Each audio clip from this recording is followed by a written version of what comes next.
no ahinya king'iyo wechegi mago mag chocho ratich jopuonjre skunde. Koro wachaka ne gi societal koko wadonje institutional.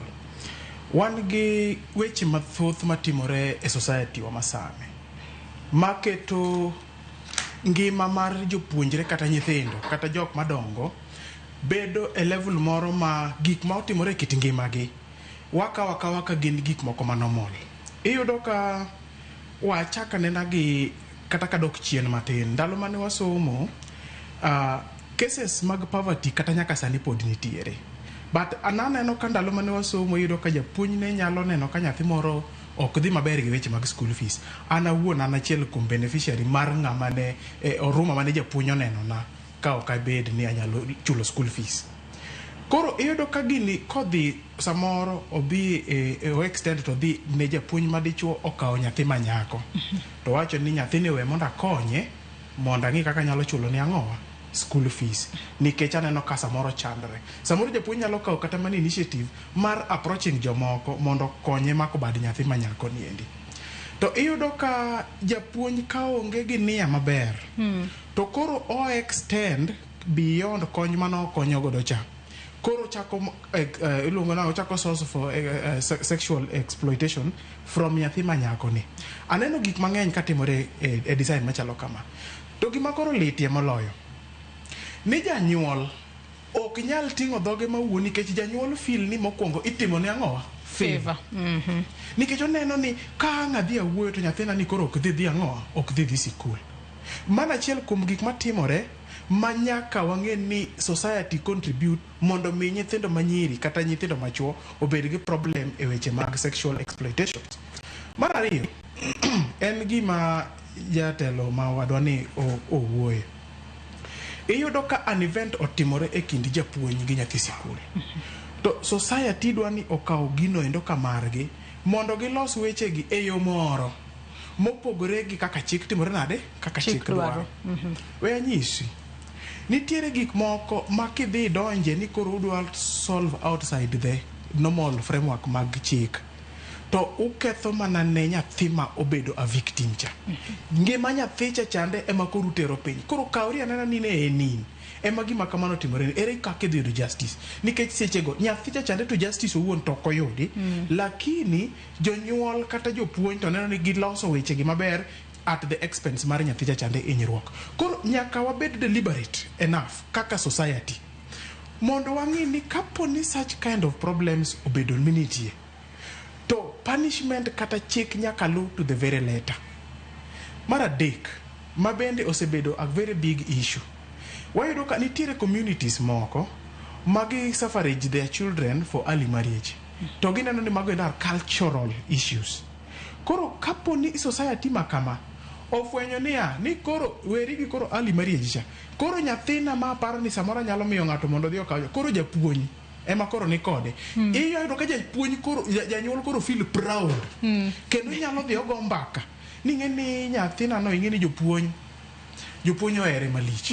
Jopuonj ayudo ka kendo japuonj nyathina no en wewe kaka en to naneno ndalo mane osomo samoro jo ka nyathi ok odhi dala e weekend. To ka janyuol temo no to ni nyathini no donga od japuonj. Oni donga timo ni awatimo mana revision moko. Revision mane mitimo od japuonj ko lor skul. Japuonj ko lor skul. Iwinjo. Magi ndiki gik nikech society through the parents and again gi cultural issues go. Odhi o perpetrate ma koro gigo chalo ka gima normal. Now, koro mogik. Nitiere jopuonj ma o end up modhi monyuomo nyithi sikul. Mane gipuonjo. Podari fato wele kesta orenge madam mane oriento wasa mane wapuonjo e sikul more Kisini St. Paul's Nyandoche Ibere. Madam no nyiso ni Mr. Dunga nyithindo mango kagi ang'e gi beyo koro boki gi remind ne gi becho. To gin bende ging'e ni gibecho. To kapo ni gombo nyathina moro to condition ma mondo mi nyuome kat mondo mi bed kod relationship en ma achiel nyathini nyaka tiek sikul makawo 4 years after tieko sikul eka waonge kode gi problem moro amora.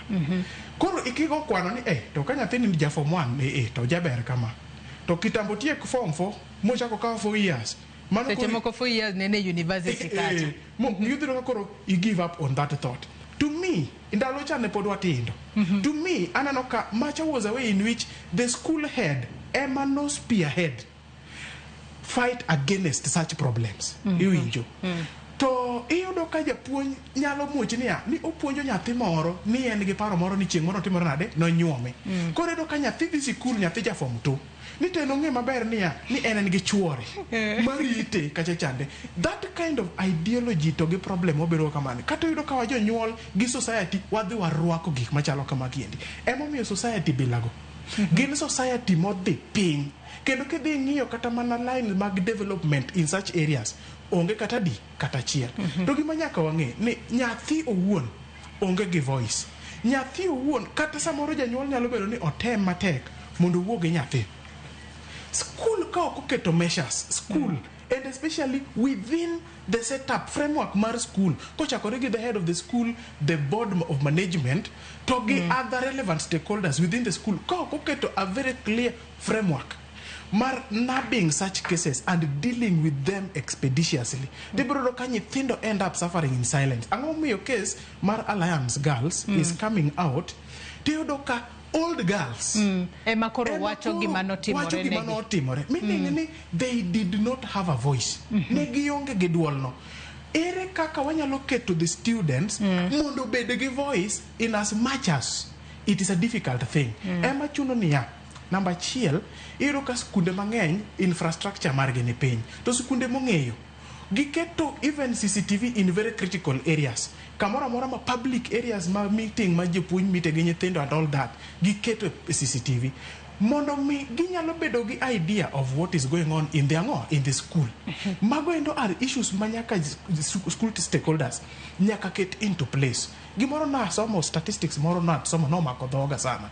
Ni 15% mag students ma osebedo into contact with sexual relations. Mo ayudo niya 12% have given birth, 1% have aborted, 3% gin koro by the time of the study they were pregnant. To gima late na ne gikawo counties ariyo to gi compare. Ng'eni counties gin mage? Gikawo Homa Bay County kasto gi Mombasa County. Kasto giwacho niya ni 47% of the sexual relations have been initiated by the students or the young adults themselves. You can imagine ka 47 obedo initiated. It tells you that society should up their game in terms of puonjo nyithindo their sexuality. Gima madam chowacho. Madam Manikisumu, Madam Ore. Owacho gima sana majupuonjo nego ka very serious. Ni wanyisi nyithindo the ideals about their sexuality. Wanyisi ginia hormones mag sexuality chalo nade. To ginyalo arrest these hormones e yo mane. Nikech nyathi nyalo bedo tempted. Sani endi ka wani yueyo dongo iyudo ka wagomba ka matin ka. Iyudo ka oseket kata mana various forms of restrictions at school. Koro nyathi koro dok back to the dormitory e gin boy koro gi boy. Koro kanyo koro wawe nyiri oko. Kata nyako gi nyako. Magi endi gik ma the school nyaka bed conscious about. Asebedo ka chiwo school talks and mentorship programs. And awuoyo gi nyithindo manyiri gi jopuonj gi nyithindo machuo ni making the student want to discover who they are, cast to be bold and confident about whatever is happening, and ni mondo mi ginge kaka ginyalo arrest such situations kapo ni nyalo be ni temptations nitiere.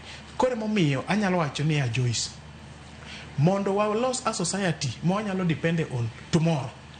Nyaka wachako from the very little age. Sani ndi nyithindo matindo at age 7, 9, 10 nyithindo gi already osechako kata mana wacho dhok moko. Ma ino wuon to ginyalo go mbake ot ka. To ki understand ni ang'o miwacho ka idea. Gin tiere kod coded language gi more. Gin coded language. Manyiso gima timore e kindgi giwegi. Iwinjo. Nyaka wabed conscious enough to wabed open gi nyithindwa mondo wanyisi gi gik madhi mbele. An awuoyo gi nyathina ma Ashley every now and again ja grade 6 tanyise ni boyfriends biro. To kapoko kawi niya ni koro en boyfriend ni kele ane mondo wanene ane mondo wawuo ane kode.